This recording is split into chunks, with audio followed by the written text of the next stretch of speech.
رہنما MQM doctor Farooq Sattar نے budget کو عوامی توقعات کے برخلاف قرار دے دیا۔ قومی اسمبلی میں بجٹ پر بحث کے دوران انہوں نے ترقی کے لیے قومی مالیاتی کمیشن کو مالی وسائل صوبوں سے 144 اضلاع کو منتقل کرنے پر بھی زور دیا۔ انہوں نے کراچی کے لیے بجٹ میں صرف 7.5 ارب روپے رکھنے کو باعث شرم قرار دیا۔ افسوس کے ساتھ یہ کہنا پڑتا ہے کہ جو بجٹ گزشتہ روز پیش کیا گیا وہ عوام کی توقعات کے مطابق نہیں، جو ان کی توقعات وابستہ ہوئی تھی۔ وسائل کی تقسیم صرف مرکز اور 4 صوبوں کے درمیان نہیں کرنی، بلکہ پاکستان کے 144 شہروں کو، پاکستان کے 144 اضلاع کو، انہیں بھی اپنے پیروں پر کھڑا کرنا ہے۔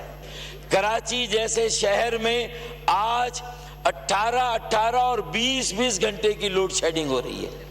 اسپیکر صاحب، آپ کا ترقی کا انجن اگر وہ آج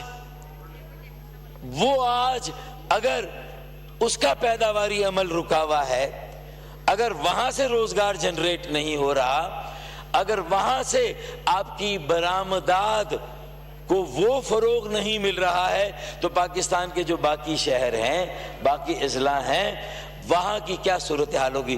جو آپ کے ڈائریکٹ اور انڈائریکٹ ٹیکسز ہیں 13,000 ارب روپے، اس میں سے کراچی کا کنٹریبیوشن کم از کم 7 سے 8 ہزار ارب روپے کا ہے، اسے 7.5 ارب روپے دے رہے ہیں۔